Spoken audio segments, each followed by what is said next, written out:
Isso, Carol, vamos começar. Pode colocar para gravar.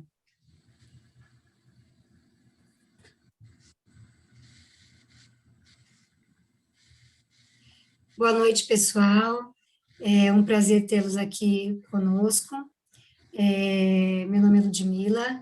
Eu vou hoje mediar a palestra da doutora Ana Carolina. Eu sou membro da Comissão de Direito das Famílias e das Sucessões da Comarca de Campinas. E eu vou fazer agora, ler o resumo do currículo da doutora Ana.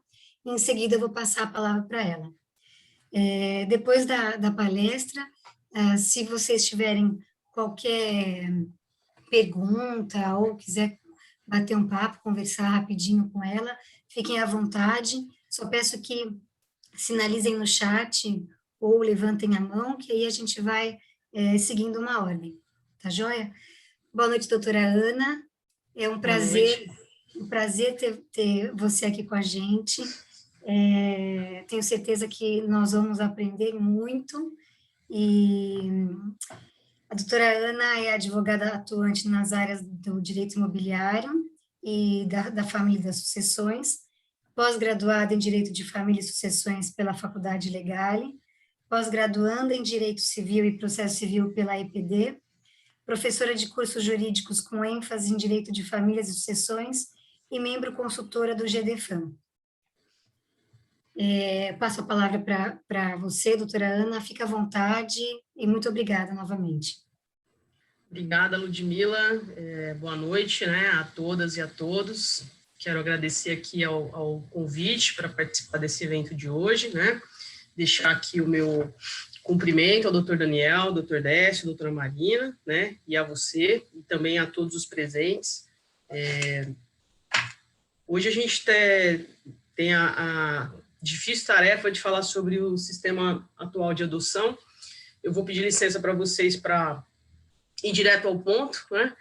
Porque a gente, infelizmente, né, a gente não tem temos que cumprir aí um horário, não dá para a gente ficar aqui falando a perder de vista, mas para vocês terem uma ideia da complexidade do que a gente vai tratar, eu tenho um curso de adoção que para a gente, que o meu cronograma para abordar todas as questões de adoção são de 8 horas aulas.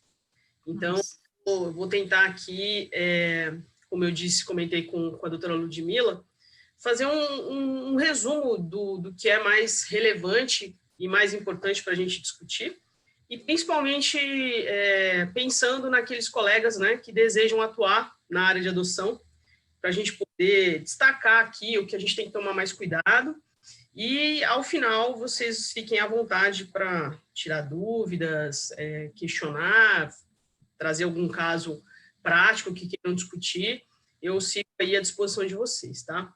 Eu montei um roteirinho aqui, até para não me perder e tentar, nesse curto espaço, pontuar as principais questões que a gente não tem como deixar de falar, né? Então, é importante a gente começar só fazendo uma breve introdução sobre a origem, né, do Instituto da Adoção. Então, o Instituto da Adoção, ele já existe desde os povos antigos, Roma, Grécia, né? E a intenção era perpetuar o culto da família, o culto dos antepassados, né? E já naquela época, a mulher já era, né, deixada de lado na medida em que só se adotavam os filhos homens. Por quê? Porque o culto da família, o culto aos antepassados, ele só poderia ser praticado pelo homem. Então, aquelas famílias que não tinham filhos ou só tinham filhas mulheres, passavam, então, a adotar homens, né, para que não existisse, então, uma morte daquele nome familiar, uma morte ao culto dos antepassados, tá? E a gente tem uma informação importante também, já no Código de Hammurabi, a gente tem o primeiro dispositivo sobre a indissolubilidade da adoção, né? Em que pese de hoje a gente ouvir tantas histórias sobre pais, né, que devolvem crianças adotadas, né? Mas essa ideia da indissolubilidade do Instituto, ela já é tão antiga quanto o próprio Instituto, tá? Falando em termos de legislação agora, né? Nós tivemos a primeira menção à adoção no sistema brasileiro em 1900, no Código 16, né? E de lá para cá, eu vou trazer como destaques a vocês o ECA, tá? O Estatuto da Criança e Adolescente, a Lei Nacional de Adoção, que é a 12.010, que ela entrou em vigor em 2009, e agora a nossa última grande alteração, que é a Lei 13.509 de 2017, que entrou em vigor em novembro de 2017, e ela alterou substancialmente o ECA no tocante à adoção, buscando justamente trazer uma maior celeridade a todos os procedimentos, para que a gente tentasse, então, diminuir esse ato que existe nessa conta que não fecha quando a gente fala em adoção no Brasil, tá? Para a gente falar em adoção, a gente também tem que ter em mente as três famílias, né? A família natural, a família extensa e a família substituto, tá? Eu penso que o grande problema, né, do Instituto da Adoção no Brasil, ele reside aí já, né? O espírito do legislador, né, quando o ECA, quando ele vai falar sobre adoção, de que é aquele privilégio à família biológica. Então, a família biológica ela é posta como aquela família absoluta, e em razão disso, todos os dispositivos do ECA que dizem respeito à adoção, a gente vai ver, se a gente fizer uma análise, que eles insistem, né, na colocação da criança, na procura da família extensa. Então, uma criança, quando ela chega num abrigo, numa situação de acolhimento, né, até se chegar numa destituição do poder familiar, pela nossa legislação, busca-se a todo custo reinserir aquela criança numa família extensa, né? E aí eu vou fazer menção a uma frase da professora Maria Berenice Dias, que eu acho super relevante, que traduz tudo isso, que é o fato de que se aquela criança tivesse uma família extensa, ela jamais teria ido parar num abrigo. Essa é a grande realidade. E para vocês terem uma ideia do absurdo que são os dispositivos que regulam essa questão, existem crianças que atingem a maioridade dentro do abrigo justamente nessa brincadeira de se buscar a família extensa, né? Então, partindo disso, né, quando a gente vai estudar a adoção, a gente tem que ter em mente família natural, que é aquela família onde aquela criança nasceu, a família extensa, que seria, então, os avós, os tios, os primos, que é essa família que é tão buscada quando uma criança está em situação de acolhimento, até que, por último, ela seja, então, colocada numa família substituta, que é a exceção da exceção da exceção, é a excepcionalidade, né, que é, então, o Instituto da Adoção, tá? Para a gente poder também começar a entrar um pouquinho mais a fundo, a gente tem que falar um pouquinho sobre as modalidades de adoção. Eu sempre falo que o ECA, se a gente não for muito afeto à matéria e receber no nosso escritório uma demanda de adoção, se a gente for simplesmente olhar ali no ECA, tá? Se aquele caso que chegou até nós se enquadra ali, nós não vamos ter cliente nenhum. Vocês vão dizer não para quase todos que vão chegar para vocês. Porque, como eu sempre digo, é muito difícil você chegar a receber um cliente que busca uma adoção, uma situação totalmente redondinha ali, que você vai lá, é uma adoção conjunta, uma adoção individual, uma adoção unilateral. Não é, tá? Então, por que eu estou falando isso? Porque, em que pese o ECA, em algumas situações, proibir determinadas adoções, o STJ já flexibilizou várias normas, tá? Autorizando algumas modalidades de adoção que, a rigor, são contra a lei. E eu vou dar aqui para vocês. Então, vamos falar do básico, tá? Então, a gente tem a adoção individual, por exemplo, como uma primeira modalidade de adoção. O que é a adoção individual? A adoção individual é aquela adoção praticada por uma pessoa isoladamente, né? Ela tem que atender o seguinte requisito: ela tem que ser maior que 18 anos, tem que ser capaz, né? E tem que ter uma diferença mínima de 16 anos entre o adotante e o adotado, tá? Fora as exigências de lei, que a gente vai falar um pouquinho mais à frente na questão da habilitação à adoção, tá? Mas é adoção individual. E aí é importante dizer o quê? Que para a adoção individual, né, para a gente não confundir, em que pese por exemplo, eu, Carolina, me habilito para uma adoção individual. Significa que eu estou adotando individualmente. Mas, lá na frente, quando for encerrado todo o processo, essa criança, ela vai ter retirado da certidão de nascimento dela o nome do pai e da mãe. Não é porque eu estou adotando de maneira individual que eu vou entrar ali no lugar do pai ou no lugar da mãe e o outro vai permanecer. Não. É só a modalidade da adoção que é individual, mas a destituição do poder familiar é de ambos, tá? Aí a gente tem aqui a adoção conjunta, que é a adoção conjunta? A adoção conjunta é aquela praticada, segundo o ECA, tá? Por pessoas casadas ou que vivem em união estável, ou união afetiva. E aí, aqui, a gente já tem a primeira flexibilização por entendimento jurisprudencial do STJ, tá?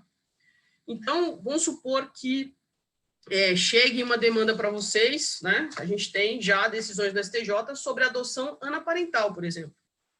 O que é a adoção anaparental? Vamos voltar ali. O que é a família anaparental? A família anaparental é aquela composta pelos irmãos e sem a presença dos ascendentes, ok? Então, hoje, o STJ já autoriza, por exemplo, a adoção anaparental. E a adoção anaparental seria uma adoção realizada por 2 irmãos. São 2 irmãos que recepcionaram ali uma criança e estabeleceram um vínculo de filiação com ela ao ponto de reconhecê-la como sua filha, né, ou seu filho. Importante dizer o quê? É uma adoção conjunta. E eles não são casados e nem vivem em união estável. Então, a gente já tem aí um primeiro entendimento que contraria uma norma expressa do ECA, né? E aqui, assim, nem preciso dizer, em que pese, por incrível que pareça, eu já ter tido a experiência de estar em sala de aula e me perguntarem mas isso é incesto. Ninguém está falando de conjugalidade. A gente está falando sobre relações de filiação, de parentalidade, ok? Então, a gente já tem aí um julgado do STJ, da ministra Nancy Andrighi, autorizando uma adoção anaparental. Foi um caso assim. Então, eram 2 irmãos que receberam uma criança que, nesse caso, desse julgado que eu estou mencionando a vocês, era uma criança que tinha alguns problemas. Então, ela era, depois, mesmo com a maioridade, ela foi curatelada, porque ela tinha alguns problemas mentais. E, então, no curso foi então pleiteada a adoção por esses 2 irmãos. Essa adoção, ela foi julgada procedente, tá? E um pouco mais para frente, a União Federal recorreu dessa decisão. Por quê? Porque um dos irmãos faleceu e essa criança, então, foi beneficiária da pensão. Então, vem a União Federal recorrer dessa decisão, dizendo que seria uma adoção contra a lege, né? E aí, então, esse processo foi até o STJ, para que, então, o STJ convalidasse essa decisão, tá? Então, essa é uma exceção, já é uma interpretação jurisprudencial autorizando uma adoção conjunta, que não necessariamente há um casamento ou uma união estável ou uma união afetiva, tá bem? Uma outra situação, esse mesmo julgado, ele também, eu brinco que esse julgado, ele contraria 2 normas do ECA já. Uma delas é essa questão da adoção conjunta, que em que pese eles não serem casados, nem terem uma união estável ou uma afetiva, foi deferida a adoção. E porque essa adoção ela foi pleiteada após o falecimento de um deles, adoção póstuma. Só que, se a gente for consultar o ECA, a gente vai verificar que a adoção póstuma só pode ser deferida quando o falecimento do adotante acontece no curso do processo. E aqui o STJ vem e flexibiliza essa interpretação para autorizar, né, e validar essa adoção que foi julgada procedente, mesmo ela tendo sido pleiteada após o falecimento de um dos pretendentes, tá? Então, o que eu quero dizer com isso? Eu quero dizer que quando a gente fala em adoção, a gente tem que ter em mente o seguinte: esse caso que chegou até mim, chegou ao meu escritório, ele atende o melhor interesse do menor?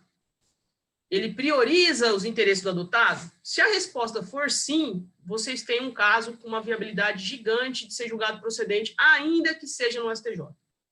Tá? Se a resposta for não, aí, de fato, não tem muito para onde a gente correr. Mas o principal que a gente tem que ter em mente quando a gente fala em adoção é isso. Princípio do melhor interesse do menor, princípio do melhor interesse para o adotado. Ok?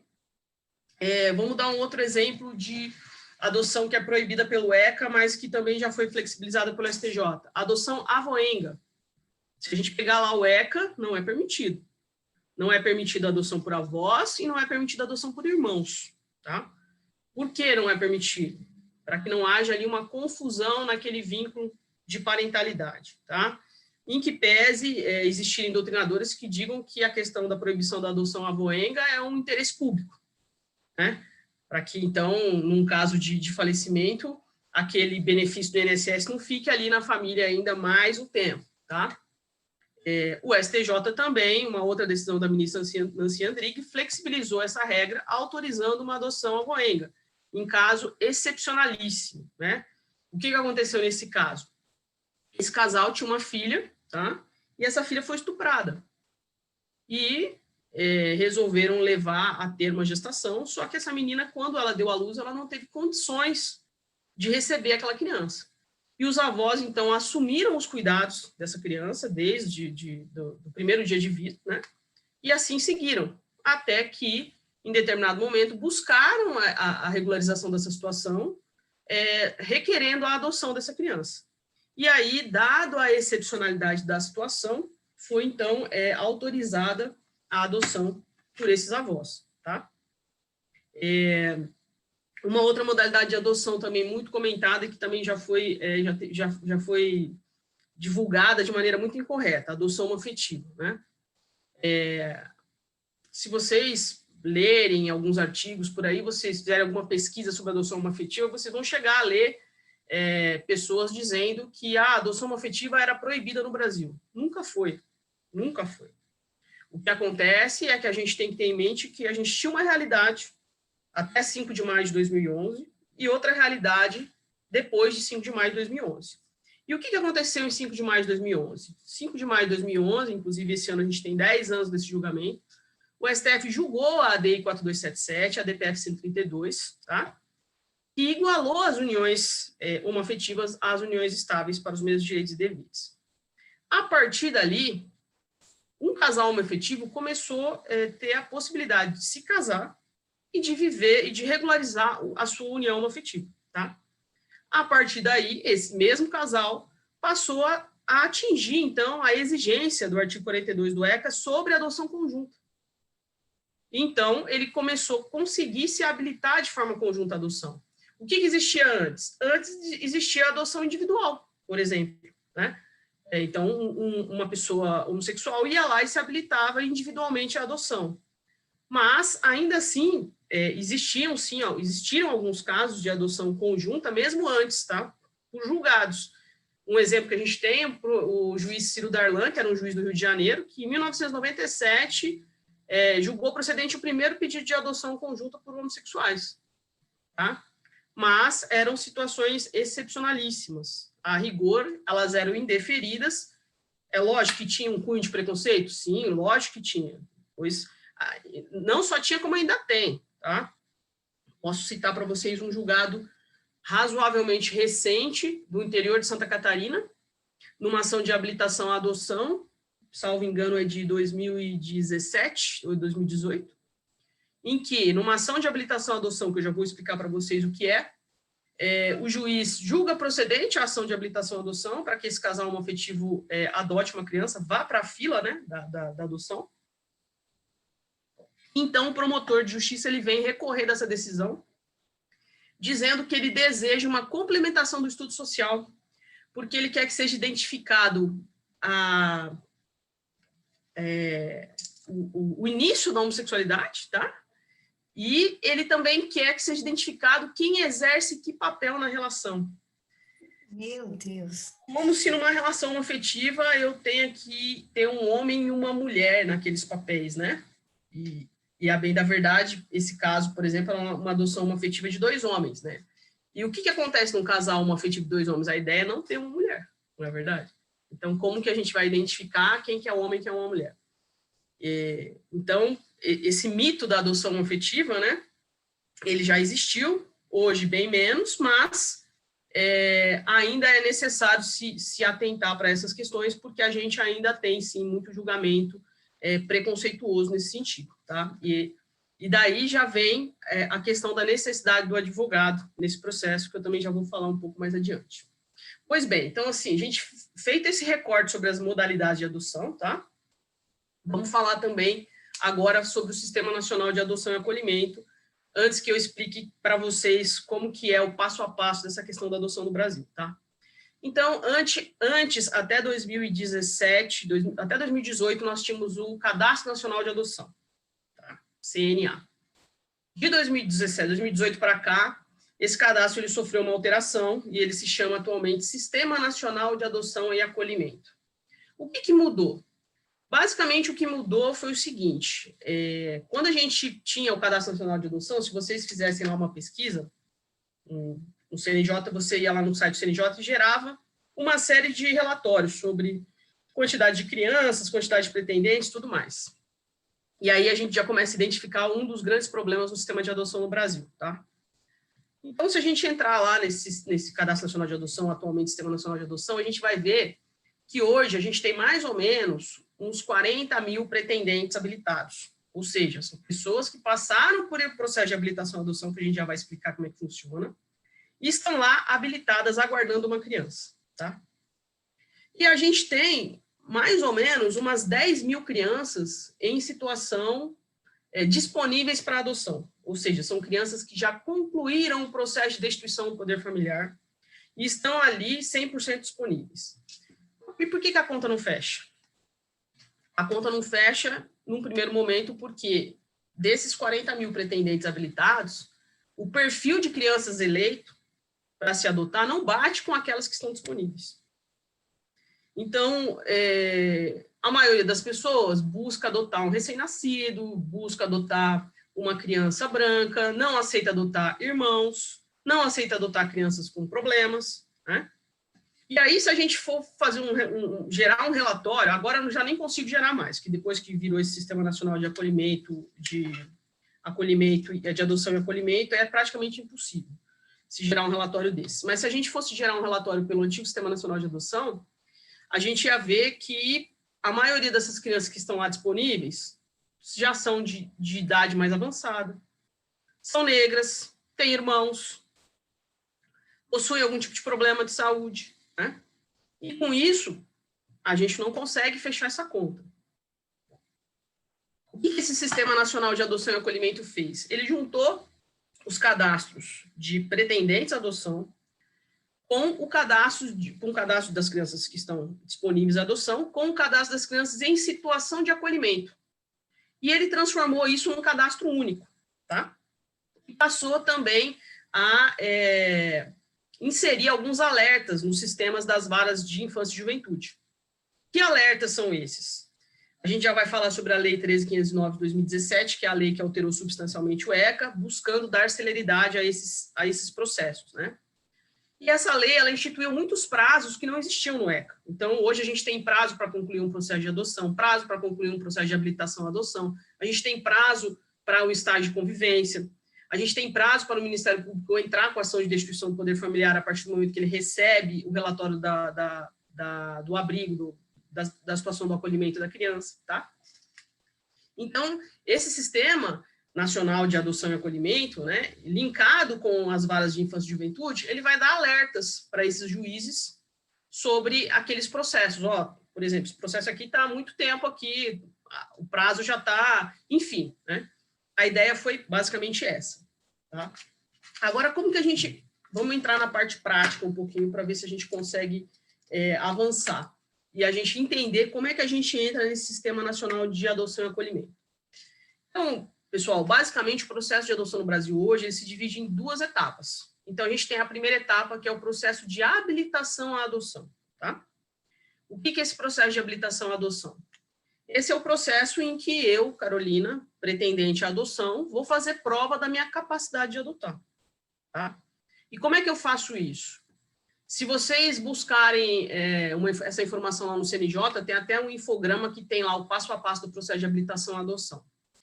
E, para mim, é aí onde começa o grande problema. Se você olhar esse infograma, o primeiro quadradinho dele lá está dizendo assim, procure uma vara da infância e da juventude, não é procure o advogado, né? O advogado, ele não é indispensável no processo de habilitação à adoção. Então, eu posso ir ali na vara de infância e juventude, reunir a documentação e seguir com esse processo de habilitação de adoção sem o advogado. E aí é onde vai começar os grandes problemas de muitos casos que a gente vê por aí como polêmicos, tá? A meu ver, tá? Isso é um entendimento meu.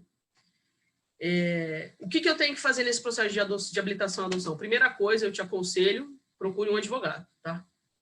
E esse advogado vai te instruir a reunir a documentação necessária. Basicamente, a gente vai reunir os documentos que a gente está habituado aí em qualquer processo, né? Documentos pessoais, comprovante de residência, atestado de saúde física e mental, certidões negativas de antecedentes criminais, tá? Perfil do adotante, do adotado, qual é o perfil da criança que eu estou disposta, né? eu vou comprovar a minha situação também patrimonial, enfim. E eu vou também ter que participar de 3 reuniões em curso, de 3 reuniões de grupos de apoio à adoção, tá? Então, cada comarca tem aí os grupos de apoio à adoção que estão habilitados para praticar essas reuniões. São reuniões que são feitas entre pais que já passaram pelo processo de adoção e outras pessoas que têm conhecimento do processo de adoção, assistente social e tudo mais. Eu vou participar desses encontros, tá? Cada vez que eu for no encontro desse, vai ser emitido um certificado. Eu vou reunir esses certificados e vou juntar no processo de habilitação à adoção, tá? Estando a documentação em ordem, vai ser designado também para mim a frequência num curso preparatório à adoção, tá? A vara que vai entrar em contato comigo e vai me dizer a disponibilidade para eu poder fazer esse curso, tá? Feito isso, o processo vai para o Ministério Público e é, então, designado estudo social. Então, a gente vai receber em casa a visita de um assistente social e de um psicólogo, tá? Assistente social, o que ela tem que verificar num processo de habilitação à adoção? Quais são as condições daquela residência? Se é uma residência que tem condições de receber uma criança. E o psicólogo vai investigar qual foi a motivação à adoção, por exemplo. Por incrível que pareça, gente, tem muitas pessoas que se candidatam à adoção com a motivação mais absurda possível, que não a adoção em si, que não ter uma família, que não acolher uma criança, que não realizar o sonho da parentalidade, tá? O que não é causa legítima de adoção? Por exemplo, eu me divorciei, estou muito sozinha, vou adotar. Eu não quero ficar velha sozinha, vou adotar. Recentemente, eu preciso de alguém para me ajudar em casa. Recentemente, a gente teve uma decisão de um casal de pessoas de mais idade que se habilitaram à adoção e tiveram um julgamento improcedente, e eles queriam adotar porque sobrava muita comida em casa. Então, só para vocês verem que não é um universo tranquilo, onde a gente só se depara com pessoas que, nossa, estão ali imbuídas só do desejo de adotar. Não é, tá? E essa sentença, né, ou melhor, voltando, concluído, então, esse estudo social, tá? Vai ser emitido um laudo pelo assistente social e pelo psicólogo, tá? Opinando pela procedência ou não daquele pleito, tá? Concluído o laudo, o Ministério Público é intimado para se manifestar sobre ele e, após, o juiz vai dar a sentença julgando procedente ou julgando improcedente o pedido de habilitação à adoção, tá? E aqui eu já vou fazer o primeiro link com uma das alterações da Lei 13.509 de 2017, tá? Essa Lei 13.509 de 2017, que veio alterar substancialmente o ECA, a principal finalidade dela, como eu disse a vocês, foi agilizar todos os procedimentos, tá? Então, uma das coisas que ela alterou foi o quê? Redução de prazos recursais. Então, a redução dos prazos recursais de 15 dias para 10 dias, contados em dias corridos, não em dias úteis, tá? Então, numa sentença de habilitação à adoção, se ela for julgada improcedente, eu, como advogada dos pretendentes, tenho 10 dias corridos para recorrer dessa sentença, ok? 10 dias corridos. Então, essa é uma das principais alterações da Lei 13.509 de 2017 que a gente tem que prestar atenção, tá? Ok, eu tive a sentença julgada procedente a meu favor. O que vai acontecer agora? Vai ser emitido um termo e eu vou para a fila do Sistema Nacional de Adoção e Acolhimento, tá? A ordem dessa fila é a ordem da aprovação da sentença. E aí eu vou ficar ali, naquela fila do Sistema Nacional de Adoção e Acolhimento, aguardando uma criança que esteja ali de acordo com o perfil que eu elegi. Uma vez essa criança sendo verificada a existência dessa criança, eu vou receber uma ligação que vão me dizer, olha, tem uma criança aqui no seu perfil, no perfil que você escolheu, você quer conhecer? Tá? É importante dizer o quê? Uma das alterações da Lei 13.509 de 2017 é a seguinte, se eu recusar por 3 vezes uma criança que me foi sugerido ser apresentado, escolhida de acordo com o perfil, a minha habilitação vai ser revista. Ok? Então, isso é muito importante. Mas vamos dizer que me chamaram, eu resolvi que eu ia conhecer essa criança. Qual é o procedimento, então, professora? O procedimento é, eu vou receber essa criança, vai ser iniciado o estágio de convivência, tá? Fim do estágio de convivência, eu vou, então, entrar com a ação de adoção, essa ação vai seguir lá o seu rito, e uma vez tendo a sentença procedente, vai ser emitido uma certidão, e eu vou, então, retificar o nome dessa criança, tirando o sobrenome dela. Para alteração, posso alterar prenome? Posso alterar prenome, se a criança for maior de 12 anos, ela tem que concordar, tá? E, então, essa criança vai ficar definitivamente sob os meus cuidados, com todos os direitos, os mesmos direitos de uma criança com vínculo biológico, tá? Direito de alimentos, direito sucessório, direito ao nome, todos os direitos, tá? Não tem nenhuma diferença.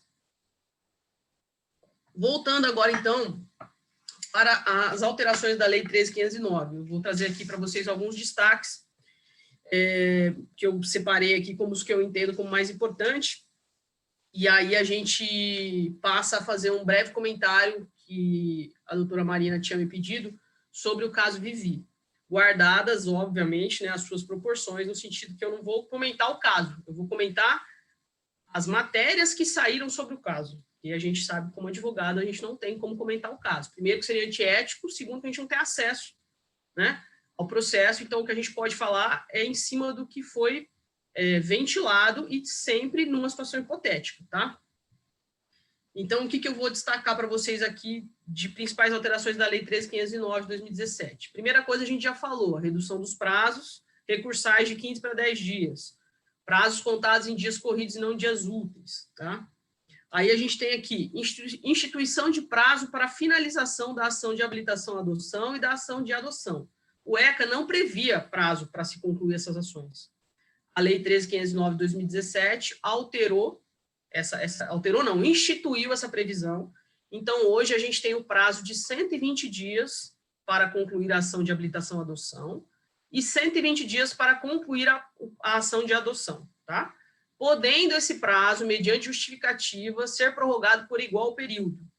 Ou seja, a gente está falando que um processo de habilitação à adoção e um processo de adoção, pela legislação atual, tem que durar no máximo 240 dias, tá? 8 meses, me corrija se eu estiver errado, que advogado fazendo conta é uma lástima, né? Mas acho que é isso aí. A gente também tem agora a instituição de prazo para estágio de convivência. Antes, esse prazo era fixado ao arbítrio do juiz, tá? Hoje, esse prazo ele tem que ser de 90 dias, tá? Prorrogável por igual período, máximo de 90 dias, então 90 mais 90, máximo de 180 dias, mediante também decisão fundamentada. E na adoção internacional? Na adoção internacional, a gente tem um prazo mínimo de 30 e máximo de 45, também prorrogável por igual período.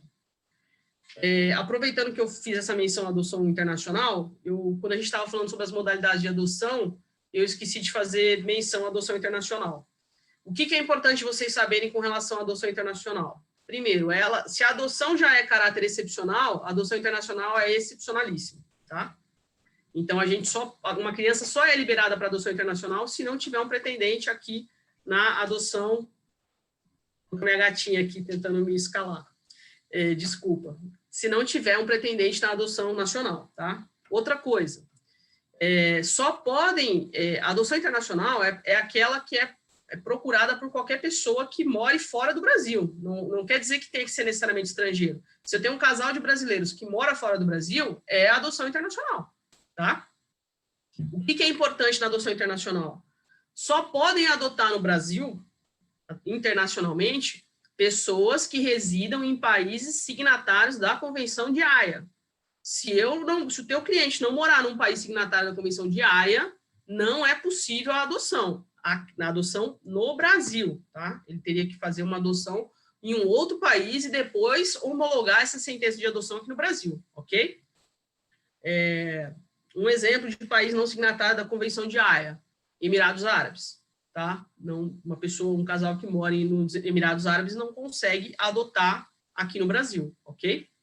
E a adoção internacional, ela tem um procedimento parecido com o da adoção, tá? Nacional. A diferença é que a habilitação que a gente faz aqui no Brasil, no caso da adoção internacional, ela é feita no país onde a pessoa reside, e depois ela é ratificada aqui no Brasil, tá? E uma outra informação que é importante para vocês é que tem que haver tem que haver uma compatibilidade de legislação, tá? É uma das coisas que é analisado aqui no Brasil. Então, a legislação do país onde esse casal reside tem que ser compatível com a nossa legislação, tá? Geralmente, se for signatária da Convenção de Haia, vai ser compatível, mas é muito importante vocês terem isso em mente, tá? Voltando agora ao que a gente estava falando sobre os destaques que eu fiz da Lei 13.509. A gente teve também aqui uma redução do prazo para o Ministério Público ajuizar a ação de destituição de poder familiar. Antes, esse prazo era de 30 dias, hoje ele é de 15 dias, tá? Em que situação? Uma criança está numa situação de acolhimento, tá? E aí vai haver um relatório, eu não consegui achar a família extensa dessa criança.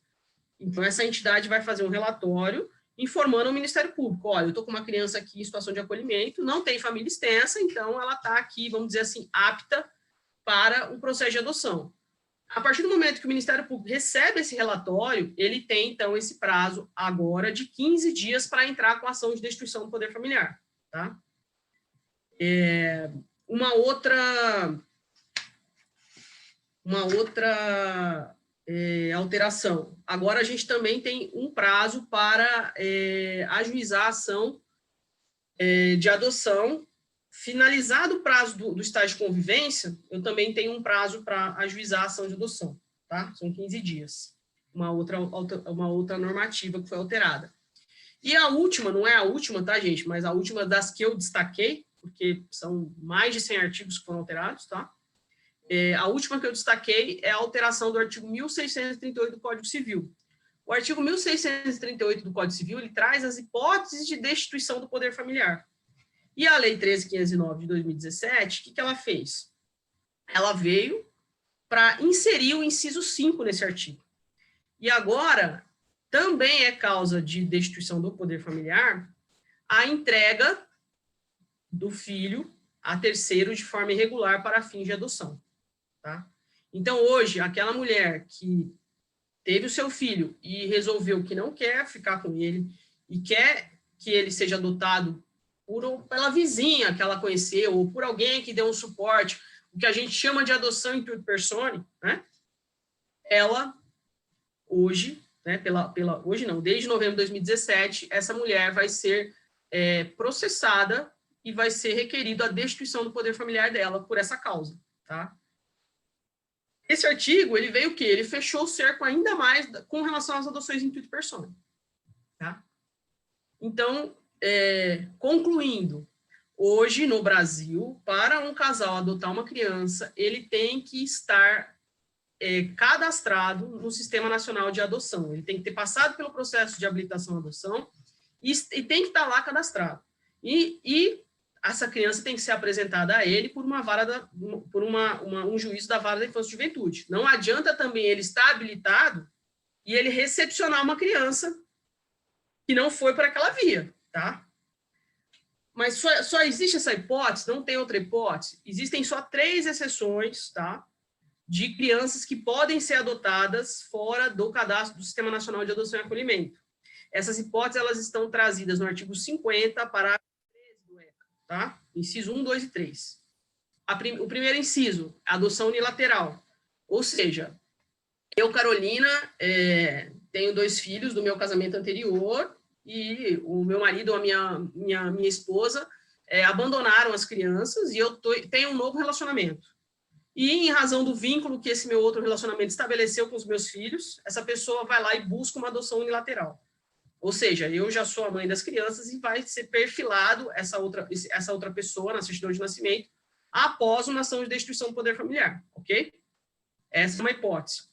E aí não precisa estar no cadastro, obviamente. Segunda hipótese, no caso dessa criança estar com a família extensa. Essa criança já está com um tio, uma tia, né? Naquela situação de busca da família extensa, e então essa família extensa resolve adotar essa criança que já está ali com ela, que já tinha sido acolhida por ela. E a terceira hipótese, que é a hipótese que as pessoas usam para regularizar a adoção intuito personae, que é aquela pessoa que está com uma criança com mais de 3 anos de idade, que detém a guarda legal. E aí está o grande problema, tá? Qual que é o grande problema? A maioria das pessoas que têm adoção, que receberam, que tentam regularizar uma adoção intuito personae, elas o fazem com base por analogia a esse artigo, tá? O grande problema é que essas pessoas não têm a guarda legal, elas têm a guarda de fato. E, com essa alteração da Lei 13.509 de 2017, inserindo mais uma causa de destituição do poder familiar, eu acabo ficando numa situação extremamente difícil quando eu busco essa regularização. Tá? Então, eu vou concluir essa parte aqui falando para vocês o seguinte: muito cuidado, tá? Quando vocês recepcionarem no escritório de vocês um caso de adoção intuito personae. Porque não se iludam, como eu disse, em razão dessa conversa que corre nas varas de infância e juventude, de que, não é conversa, né, é o que diz a lei, né, de que o advogado não é necessário o advogado na ação de habilitação à adoção, né, muitas vezes, quando vocês receberem um caso desse, já está numa situação crítica que você não vai ter nem o que fazer. Então, você não é procurado para atuar numa ação dessa, muito raramente, desde o começo. O que vai chegar para a gente, para quem atua na área de adoção com mais frequência? São as adoções intuito personae. Olha, eu peguei essa criança aqui da minha vizinha, eu peguei essa criança aqui do primo do meu primo, da minha prima, já está comigo há 2 anos, há 3 anos, e eu quero adotar, tá? E aí é o grande problema, tá? Se a gente entra com uma ação de adoção direto com uma criança de 6 meses, de 1 ano, é busca e apreensão. É busca e apreensão, não tenho dúvida, tá? Em primeira instância, é busca e apreensão. Por quê? Porque vai ser dito que o seu furou a fila, vai ser dito que aquela criança foi entregue em situação de irregularidade, tá? E tanto o Ministério Público como o juiz vão pedir a busca e apreensão da criança, tá? E vão mandar ofício para a autoridade policial para instauração de investigação por crime em tese de receptação irregular de criança, tá? Isso é básico, gente, básico, tá? E é a maioria dos casos que tem por aí, tá? E, infelizmente, a depender do Estado, vocês só vão conseguir reverter essa situação no STJ, tá? Então, numa situação dessa, se tiver 6 meses, não entra com ação de adoção, não tem como. Não tem como. Vocês têm que, no mínimo, esperar esse período. E vejam bem, eu não estou aqui, isso é outra coisa importante, eu não estou aqui ensinando ninguém a burlar a lei, não, tá? Muito pelo contrário. A questão é que eu, particularmente, acho que tem que haver uma flexibilização nessa questão da sistemática do cadastro, quando uma criança quando uma criança está acolhida e já estabeleceu o vínculo. Tá? É diferente de você receber no seu escritório um casal que diga assim, ó, doutora, eu quero adotar uma criança lá que a minha vizinha está grávida. Aí não, é óbvio, né, gente? Nós, como advogados, temos a obrigação de dizer, não faça isso é crime. Né? Eu não vou recepcionar um caso desse e dar amparo para a pessoa regularizar essa situação, independente do meu pensamento sobre isso. Tá? Agora, é diferente nós, como advogados, recebermos uma criança que já está inserida, está bem cuidada, já foi estabelecido aquele vínculo de socioafetividade, e a gente se recusar ou dizer, não, vai lá e entrega, que isso é um crime. Né?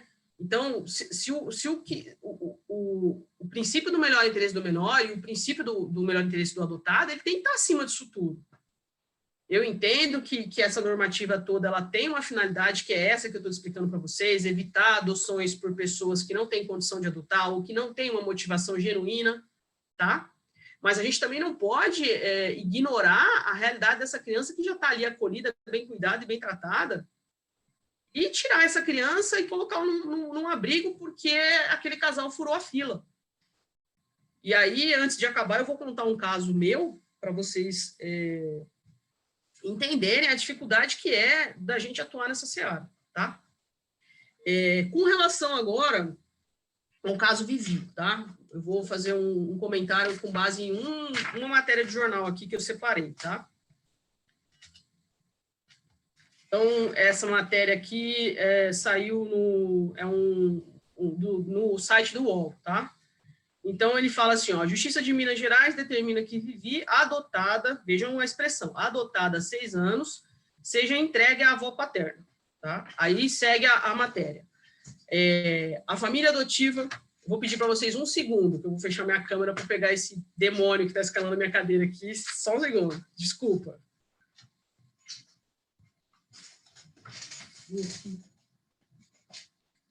Vem aqui. Desculpa, gente.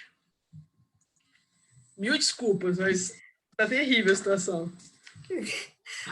Depois você mostra ele para a gente. Vou tentar, tentei pegar aqui, mas... Então, vamos lá. A família adotiva de Minas Gerais, que luta para conseguir a guarda definitiva da menina Vivi, de 9 anos, sofreu nessa quinta-feira mais uma derrota na justiça. O TJ de Minas decidiu mais uma vez que a menina deve ser entregue à avó paterna, negando o recurso apresentado pelos pais adotivos. Vivi está há 6 anos com Carolina e Manuel, que entraram com pedido de adoção depois da justiça entender que haviam se esgotado as possibilidades de reinserção na família biológica. Vivi chegou a passar 1 ano no abrigo. Aí segue a matéria. Normalmente, a família adotiva fica com uma guarda provisória e a adoção definitiva deveria sair em, no máximo, 120 dias. Lembrando que eles pegaram a menina em 2015. 2015 não tinha essa exigência ainda, não tinha essa normativa ainda, essa normativa de 2017. O pai biológico de Vivi está preso pelo assassinato do próprio pai da menina e, devido à pandemia, segue em prisão domiciliar com esta avó, tá? Entre as causas de destruição do poder familiar, também tem a questão do crime hediondo ou crime contra o outro detentor da guarda, tá? Não é o caso aqui. Ele tentou matar o pai dele, não a mãe da menina, tá? E aí, foi em novembro do ano passado que Carolina e o marido receberam uma notícia. O Tribunal de Justiça havia determinado que a família entregasse a filha adotiva à avó biológica. A menina de 9 anos está com o casal desde 2015, sob guarda provisória. Então, já mudou aqui. Então, assim, primeira coisa, guarda provisória não é adoção. Tá? A outra matéria.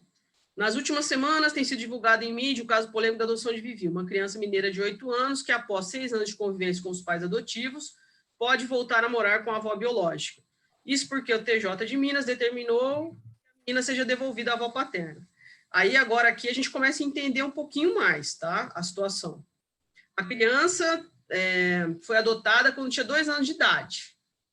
Ela havia sido encaminhada a um abrigo ao ser retirada da família biológica pelo Conselho Tutelar, por negligência, entre outras questões muito sérias. Os estudos psicossociais demonstraram que não havia interesse dos pais em assumir a guarda. A avó materna, que poderia assumir a guarda, disse que quem deveria cuidar da neta eram os pais. Aí segue a matéria. Os pais adotivos conseguiram a adoção de Vivi de forma provisória em 2014. Não existe adoção de forma provisória. Após serem habilitados e convocados pelo Cadastro Nacional. Em 2015, a avó paterna pediu a guarda da neta, alegando ter dito nos autos do processo que queria cuidar dela até que o pai saísse da prisão. Em todo esse período, a Justiça não concedeu aos pais adotivos a guarda definitiva da criança e, no dia 20 de novembro, decidiu pela devolução da garota. Ou seja, eu estou falando pelo que está escrito aqui, hein? Não estou dando pitaco no caso, pelo amor de Deus. Ao que tudo indica, pelo que está escrito aqui, não teve sentença de adoção. Tá? O que aconteceu aqui foi que foi deferida a guarda provisória da menina a um casal enquanto estava em curso o processo de destruição do poder familiar. Tá? E a gente, como que a gente vai saber que esse processo de destruição do poder familiar vai ser julgado totalmente procedente?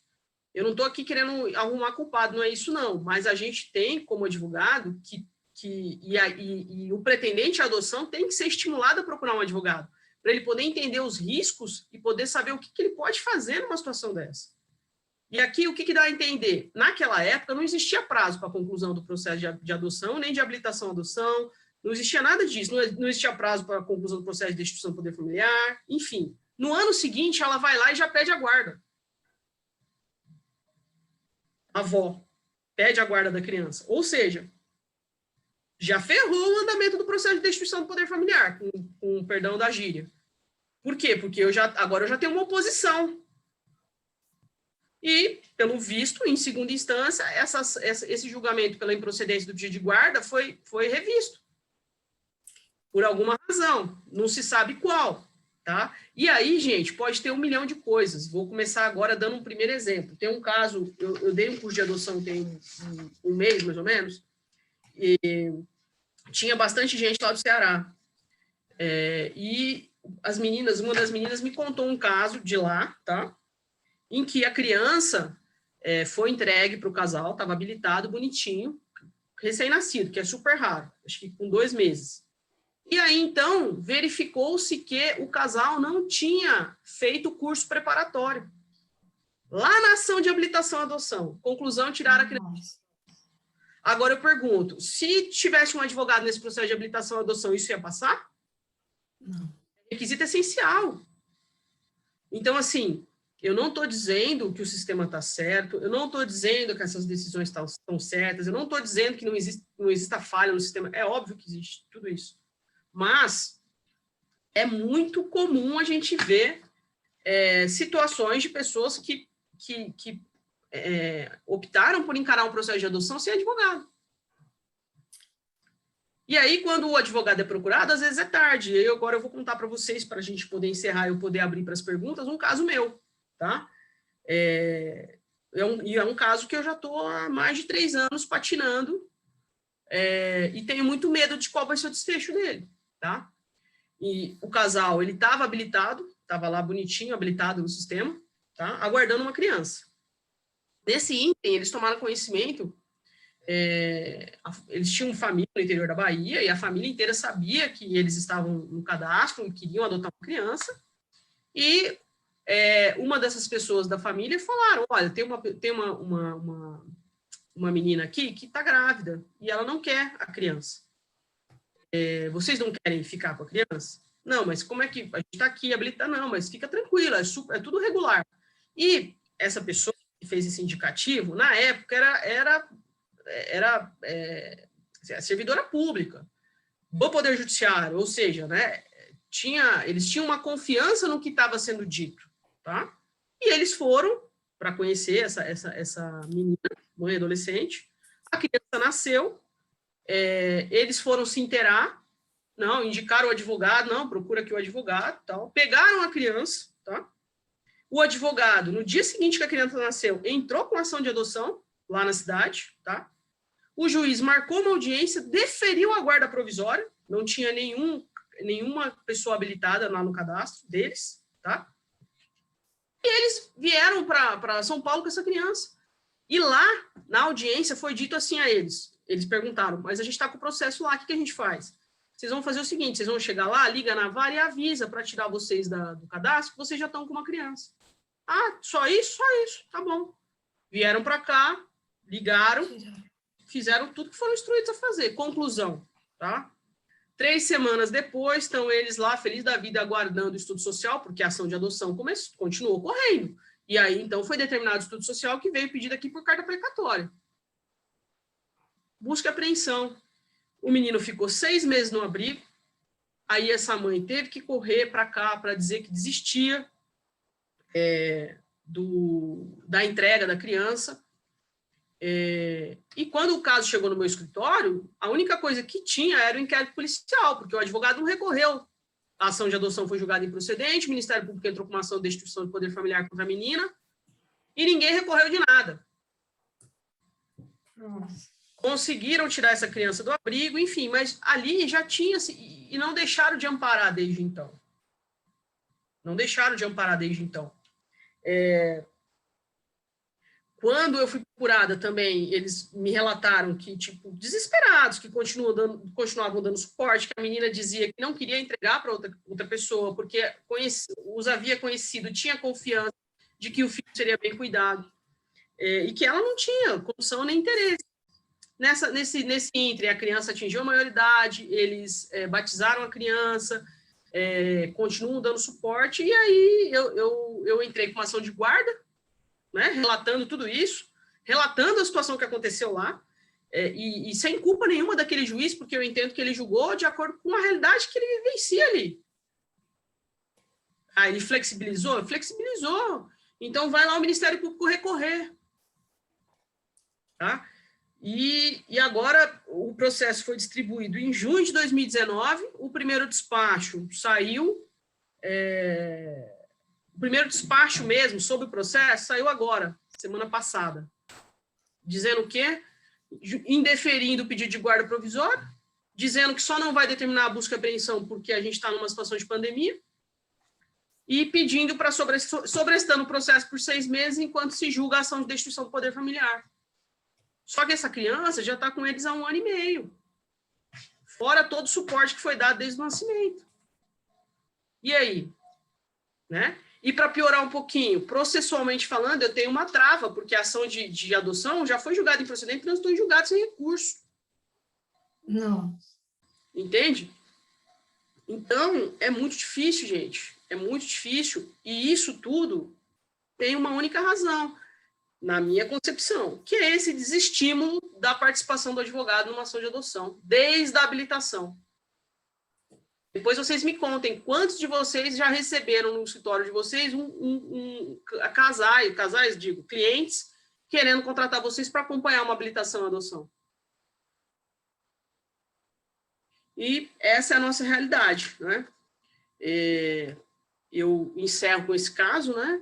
Tenho 200 outros para contar para vocês, mas senão a gente vai ficar aqui até amanhã, e aí eu fico à disposição de vocês para as perguntas que vocês julgarem necessárias, as dúvidas que vocês tiverem. Obrigada pela paciência, obrigada mais uma vez pelo convite, né?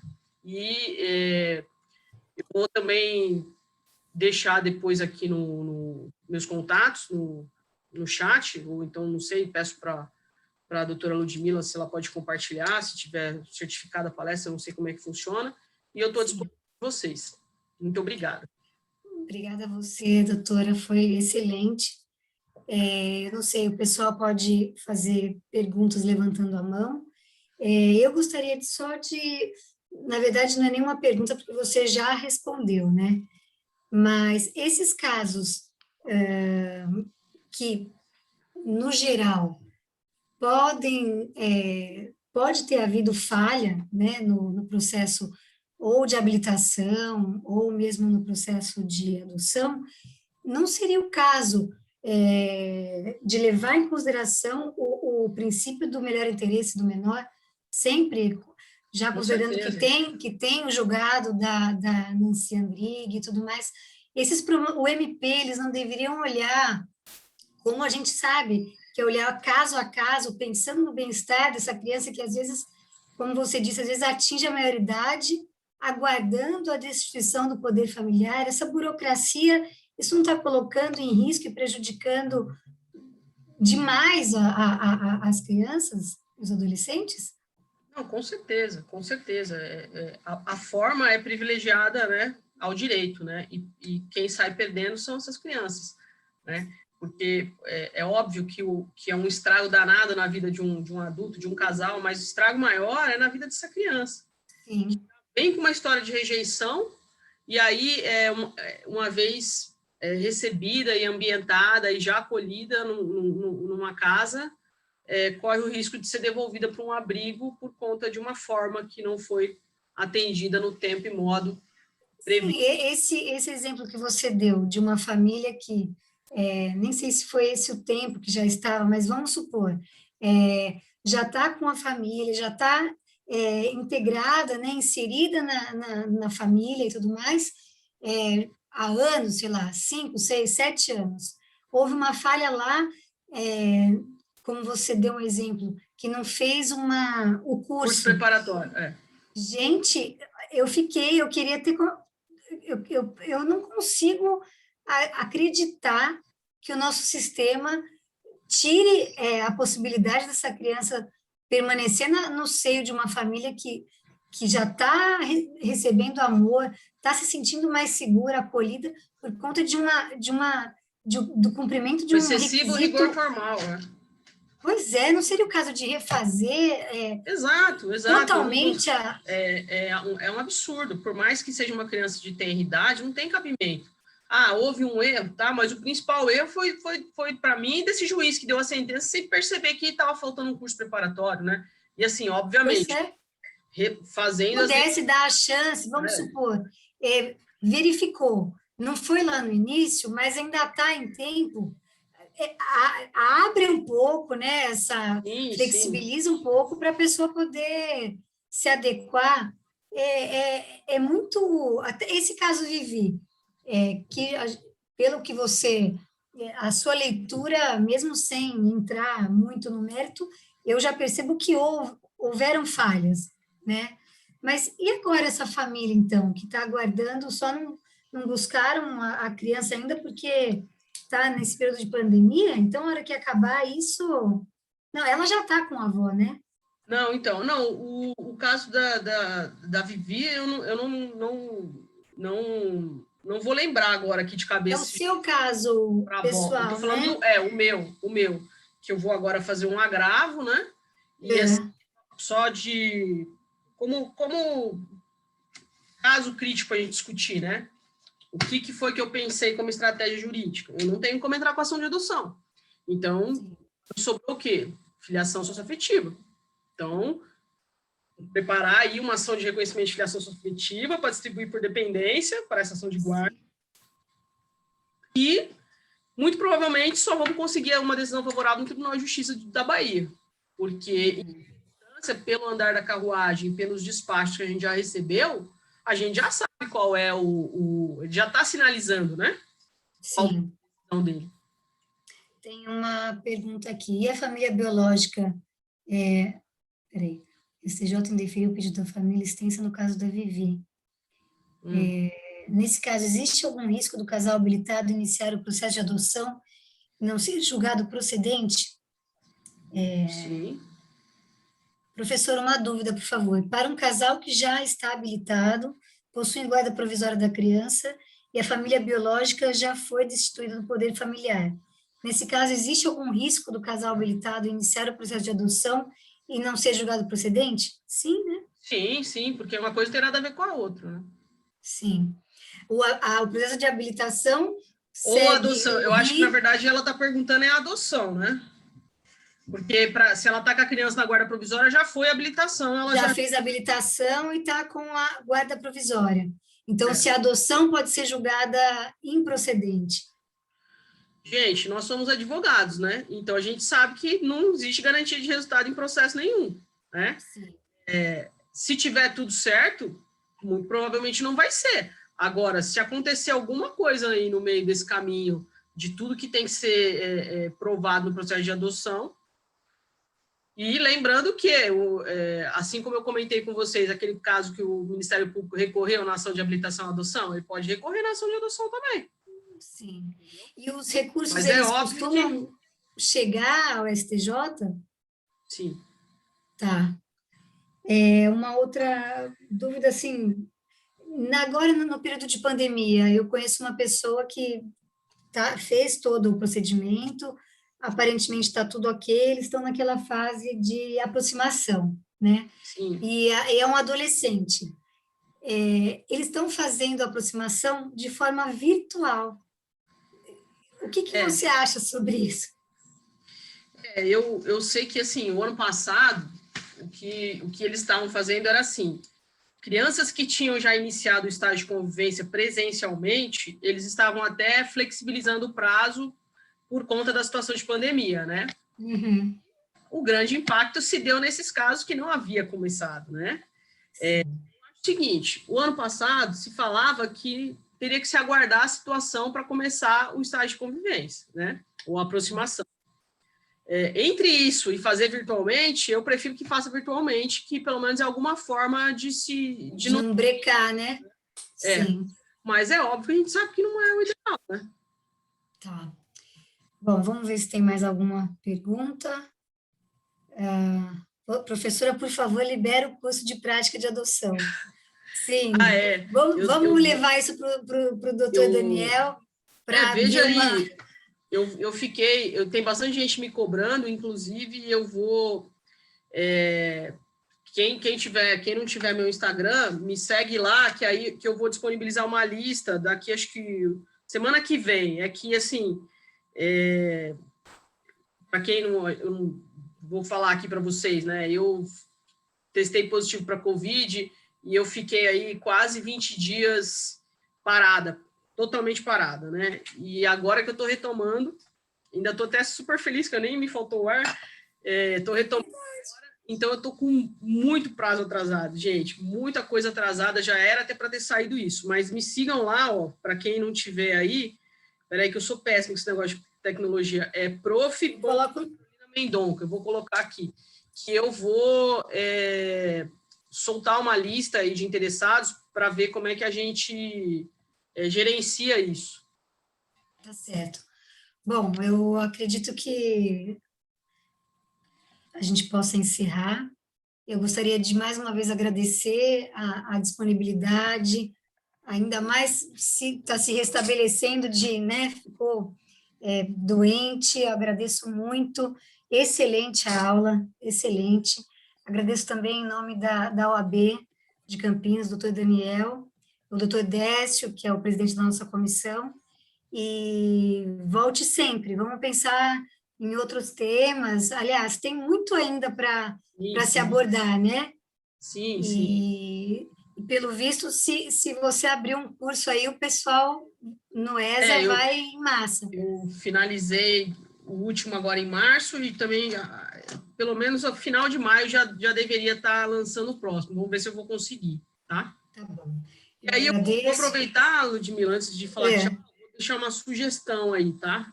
Tá. Bom, as minhas maiores paixões no direito é filiação, tá? Regra geral.